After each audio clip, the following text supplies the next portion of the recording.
Ships on vigor of the waves are skimming barren summits to the verdant plains. Each horizon is a new beginning. Rise and reign. Far from the fjords and the ice-cold currents, ravens soar over new frontiers. Songs and sagas of a fate determined, shields and spears. Vows of favor of the thrill of plunder, pull together for the clan and kin. Clank of hammers and the crash of thunder.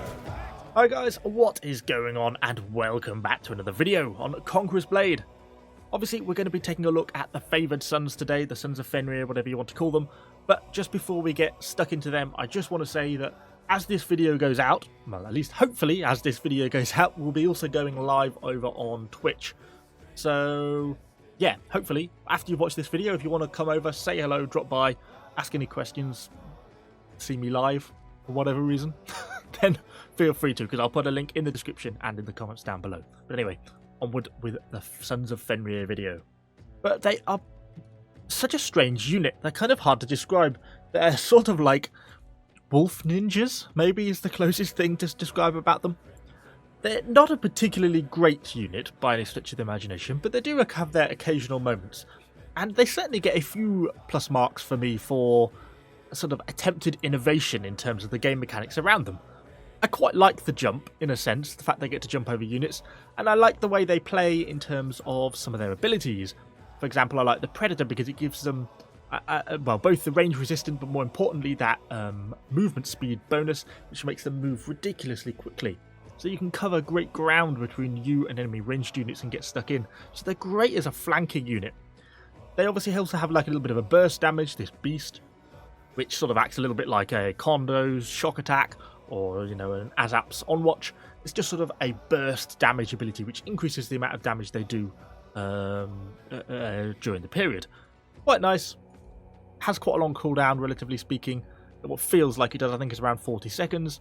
And then, of course, they actually have their Wolf Leap, in which they can sort of jump over enemy shields. Now, when we looked at these on the PTR a couple of days ago, or before the season start, I wasn't really convinced they were going to be that usable in most siege situations.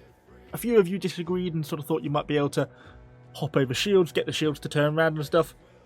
I think in most situations, they aren't all that useful.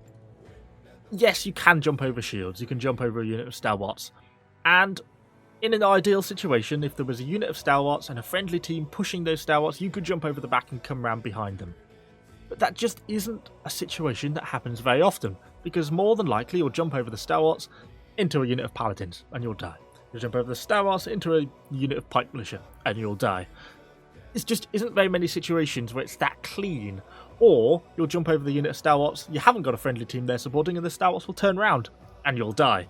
So yeah, they have their moments, and it is pretty awesome watching them go flying over all the shields. I do like that. But in reality, in most siege matches, I don't find the jump to be all that useful, other than just for the satisfaction of jumping and leaping into things. I quite like it, actually, if I'm trying to attack a lower tier unit that I'm trying to kill, just with my beast ability. I find it actually works better for that, because I can jump and it basically puts the favoured sons right in the middle of the enemy unit, and then when their beast goes on, they can actually kill them quite effectively. So for that sort of thing, I actually prefer it. But for actually hopping over shields, for me, quite situational. Very occasionally, but by and large, not all that useful. For me, the best ability, as I've sort of been playing them more, is turning out to be the Predator for that movement speed, and I'm starting to play them increasingly like a flanking unit. And I think my playstyle with them's kind of evolved over, the past 30 battles, from using them initially more like a condottieri to using them, I guess, still a bit like a condottieri, but a faster flanking condottieri, trying to make better use of that Predator. Because on some of the early clips I think you'll see that I make pretty poor use of that Predator, not really taking advantage of the movement speed. Unit kit wise, obviously we are mid-season, so things, well, actually not that cheap really. Almost 2,000 bronze for a 3-star unit is actually quite expensive. That's almost heroic level. So not particularly cheap in terms of kit costs. Leadership wise, 170.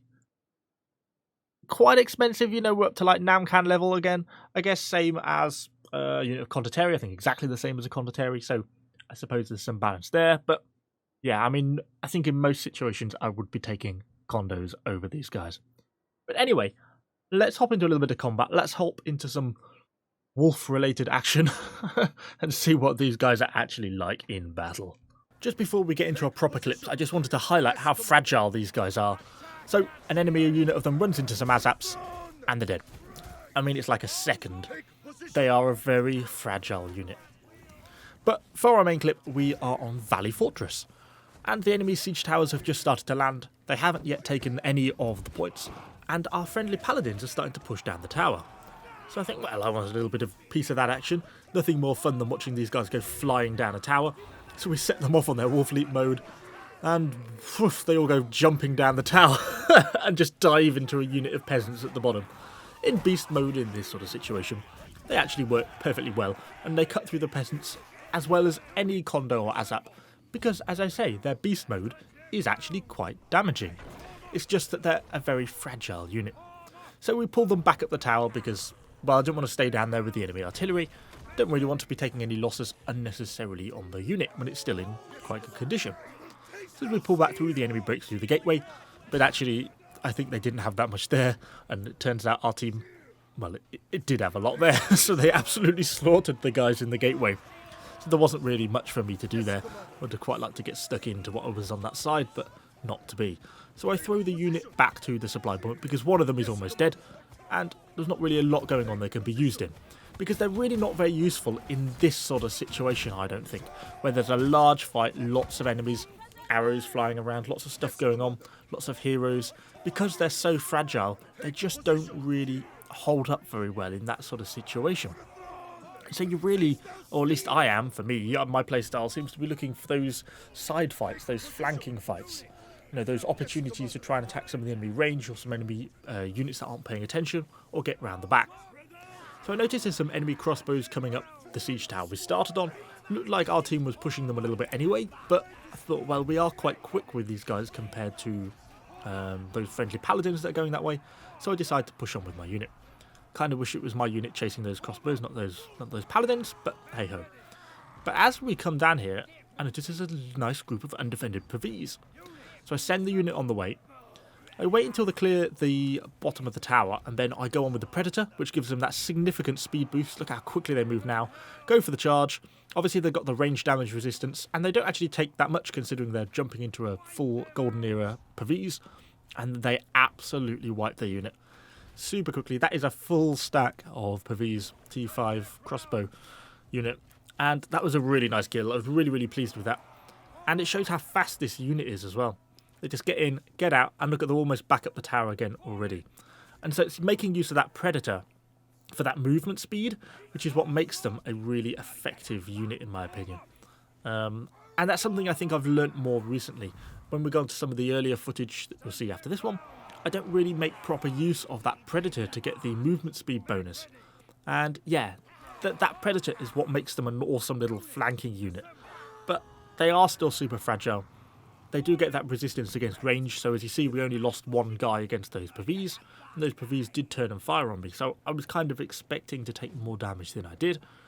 But yeah, once you get in and close, that beast mode, as I say, they hit pretty hard, and they actually cut through heroes relatively effectively as well. So in this sort of situation where you can get to Pavis like that, undefended, and just cut through them, then they work really well. So with them dead, obviously I wanted to get the unit healed up. Had this random shortbow have a little pop at the B point. I'm not quite sure what he was doing, but I've had a fairly hard time catching him. End up running out of stamina just before I can reach him. Can't quite get him, chasing him up the stairs.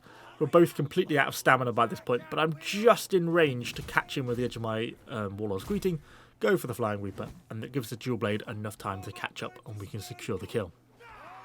Just as we're returning back though, I noticed that there's a couple of Martellatori, no clue where they came from. But of course, you know, this unit cuts through them absolutely fine, not a problem at all. Well, that little one who got away. Damn him. So we're pushing back to the B point, looking for my sort of next flanking opportunity really. And that's kind of the downside of them, is the fact that while it's great that they do get the flanking opportunities, it means I'm not necessarily being that helpful to the team because I'm not really holding a point, because you can't, because the unit just hasn't got the health to do that. We find this group of javelins climbing up the stairs, so I just send the guys flying in. They do make me chuckle every time they go jumping over a unit. And they cut through these guys from the rear, fine. Obviously they crit every hit. With the beast mode, cut them down really quite effectively. You know, they're hitting like 2k shots, it's fine for that sort of situation. I send the unit back while just waiting for their stuff to come off cooldown. Get stuck into a couple of stalwarts who would sort of position themselves in a slightly odd position against the corner there. And hard to know where to go next. You know, I'm still waiting on cooldown for my wool sleep if I wanted to use that. The beast mode has just come off, but I do see these muskets at the back. And didn't seem to be a lot between me and them apart from a couple of enemy heroes. I go for my predator on, try and get in, but a unit of Impike walks across. We managed to get to the unit a bit and get a few kills on those muskets, but unfortunately that really spells the end of my favoured sons in that match, because they just get caught up into melee, and the melee units just cut them down so effectively that there's really not much they can do. So for our second clip, we're actually back on the new Viking map, and the enemy's making a push on the B point. So I bring my favoured sons round. You see, not making proper use of Predator here could be quicker if I was using Predator and got into the fight faster. But the unit just goes flying in and gets attacked. I unfortunately get caught by this dual blade, but they mess up their ability, and I'm able to get in and just get the kill on them because they are light armour. The Sons of Fenrir actually wipe out an enemy hero, which they do quite effectively. And you'll see this a few times that actually, because the damage on beast mode is so high, you know, they're hitting like 1500, 2000. When a few of them get in and start hitting enemy heroes, they do take down enemy heroes actually pretty quickly. So they can be quite effective at that sort of thing. And we managed to wipe that push on B. You know, yes, they're a squishy unit, but when they're charging a relatively small cluster of enemy units from behind, obviously they're getting crit values, and we're able to overwhelm that sort of situation quite effectively, and pick up quite a few kills in the process. And then trying to make use of their movement speed to find kind of my next unit that's out of position. That's what I'm really looking for. I really want a unit of enemy range to be on top of the walls. Yeah, don't mind me getting lost, I still don't really know my way around this map. I think I would get lost in my own house if I wasn't careful. This is an Evo video after all. And I'm just trying to look for the next unit. But yeah, I'd love to be a range unit up here because we could push in, use the Predator to get to them quickly and just take advantage. But as we come up, these pikes aren't a problem, but those paladins are kind of making me a bit nervous. And those paladins spot me, and they come in for the kill, and they go for the charge. There is no point in me standing around or staying around for that. Those paladins will absolutely flatten me if they hit me on the charge, or even if I face them frontally, they will cut me to pieces. There is no point in me taking that fight, so I'm using my speed to evade them, because I'm far quicker than them. Until they get taken into a fight from the front, we get a Maul in hero support, and I can get a nice Flying Reaper in, push the unit in, get the damage, wipe out the enemy hero. And that was our unit that killed the enemy hero, not me. So it shows what their damage can be like. And that's the sort of, I'm finding at least how I'm having to play them. You kind of have to be picky over which fights you take. If I took those paladin fight head on, I would have certainly lost. And, you know, if I'd had Azaps, or if I'd had Stalwarts or any other unit, or my Paladins, you know, obviously I would have taken that fight and hopefully been fairly confident of winning, particularly against, you know, with my Flying Reaper and everything on my class. That's where this unit kind of falls down, but also at least it has the speed to take advantage of that, and it can actually, you know, get out of the fight.